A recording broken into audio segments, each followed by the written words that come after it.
The path to healing and acceptance question. I had breast cancer surgery 5 years ago, and I believed I was cured. However, 2 years ago, it spread to my bones, and now it has spread to my liver. Despite this, I have been actively sharing and engaging with the Junbiop family and the club leader. Through this journey, I have come to realize things I never knew before. I now understand that everything that happened to me was caused by my own actions. Finally, I feel that I must live the rest of my life as a Hanjik human being, a person who benefits others. Currently, when I take my hospital prescribed medication, I struggle to breathe properly and experience unbearable pain. I feel like the medication itself is killing me, so I have stopped taking it. Master, I have never been able to communicate well with my husband throughout my life. Our relationship has always been uncomfortable, and I was filled with complaints, resentment, and blaming others. Because of these contradictions, I was unable to truly see myself. Master, from now on, I will make an effort. I am starting to understand your teachings. I deeply regret not realizing the value of Junbiop earlier, but now I truly appreciate it. Please guide me on the right path. Answer.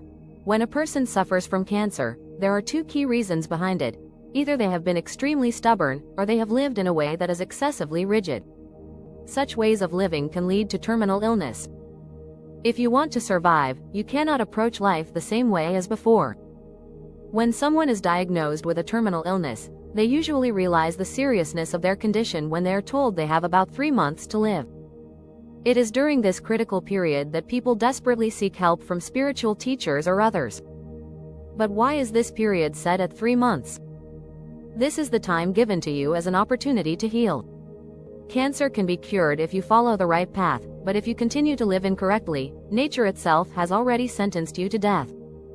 The way you have lived your life has brought this illness upon you.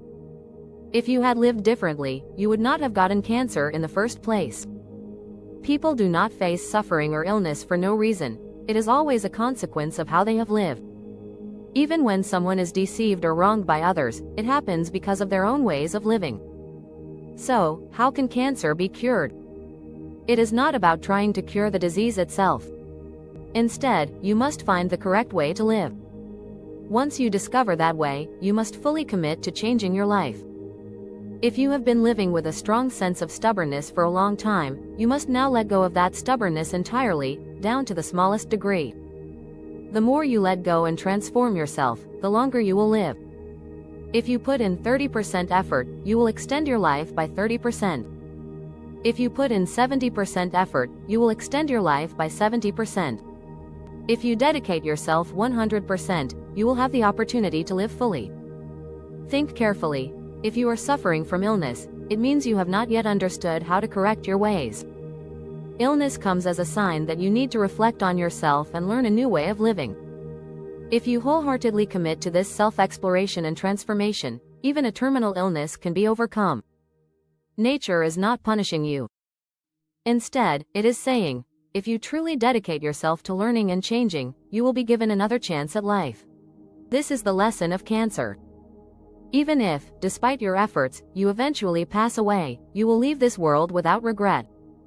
And in your next life, you will receive a great reward. So do not despair. This is how the natural order of life works.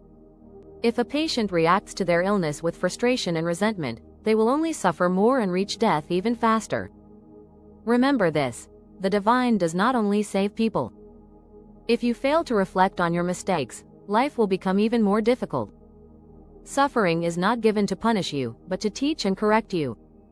If you realize your mistakes, acknowledge them, and truly repent, you will find peace. Even with your husband, express your regrets to him.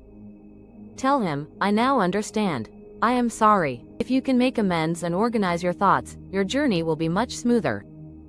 If you do this, whether you live or eventually pass away, you will be able to leave without any lingering regrets. If you do not resolve these issues, your unresolved emotions may affect your family. Your unhealed energy could be passed down to your children or siblings, making them vulnerable to the same illness. You must break this cycle.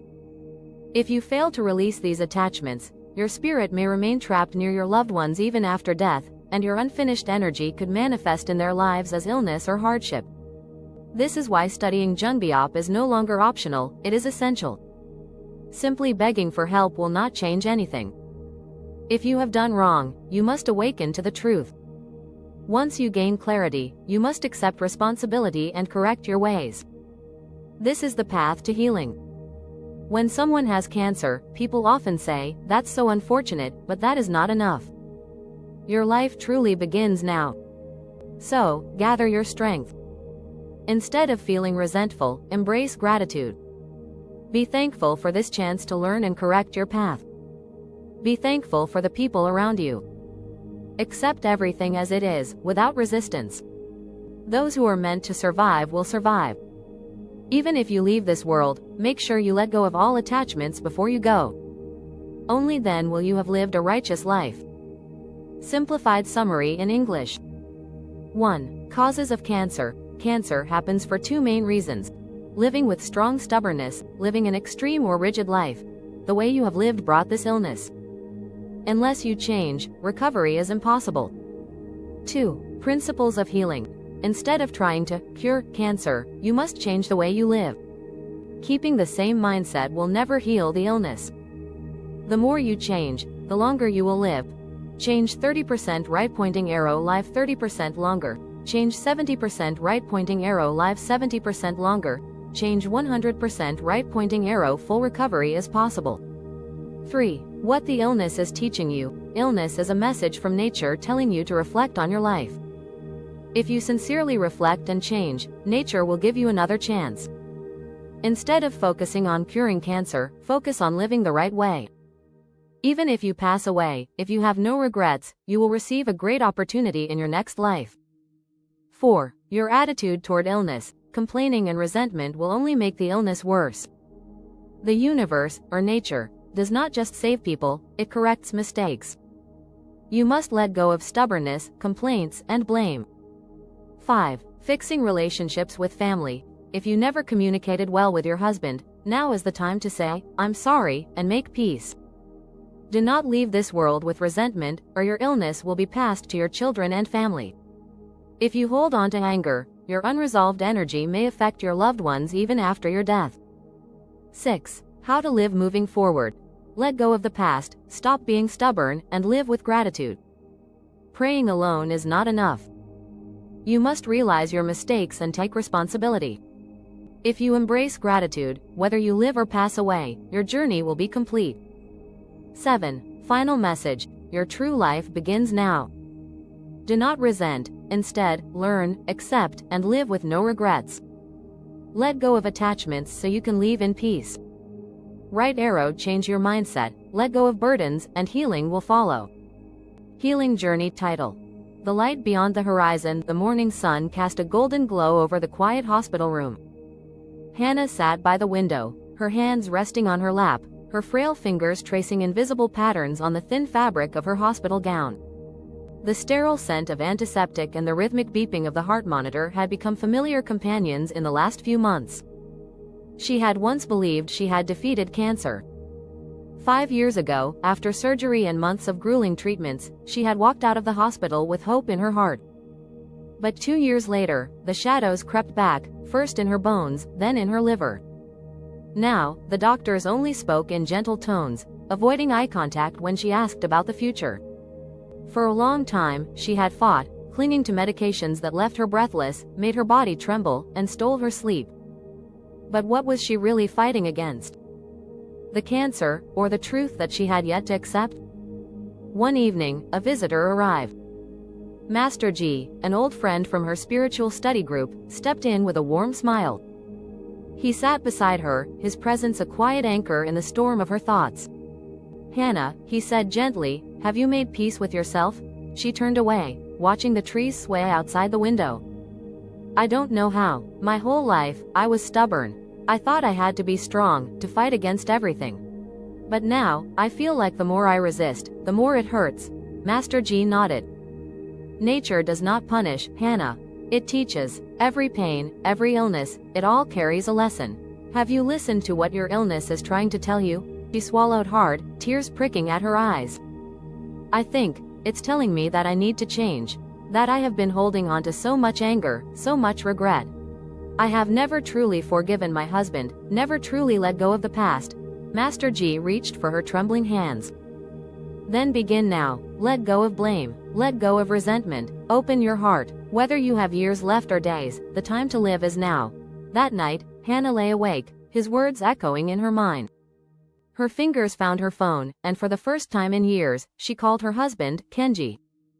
The phone rang 3 times before he answered, his voice cautious, uncertain. Hannah, Kenji, she whispered. I'm sorry. Pause. Then, a deep, shuddering breath from the other end. For what? For everything. For shutting you out. For resenting you when I should have leaned on you. For not appreciating you. Silence filled the space between them, thick and heavy. When Kenji finally spoke, his voice was thick with emotion. I never knew how to reach you, Hannah. I tried, but you always seemed so distant. I was afraid, she admitted. Afraid of being weak, of needing someone. But I don't want to be afraid anymore. Can we start over? Even if we only have a little time left. Kenji's quiet sob echoed through the line. Yes, Hannah, we can. From that night on, everything changed. She stopped taking the medication that made her suffer more than it helped. Instead, she focused on the simple joys, sunlight on her skin, laughter shared with old friends, quiet moments with Kenji by her side. She forgave, she let go, and in doing so, she found peace. Her body grew weaker, but her spirit soared. The burden she had carried for so long had lifted, and she felt lighter than ever before. As the days passed, she embraced each moment as a gift, knowing that life was not measured in years, but in love, in forgiveness, in the quiet surrender to the beauty of existence. One evening, as the sun dipped below the horizon, painting the sky in hues of gold and crimson, Hannah closed her eyes for the last time. A serene smile rested on her lips. She had found her answer, not in fighting, but in surrendering to the truth. Kenji sat beside her, holding her hand. There was grief, yes.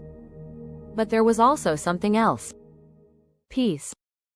And in that peace, Hannah's spirit soared, free at last.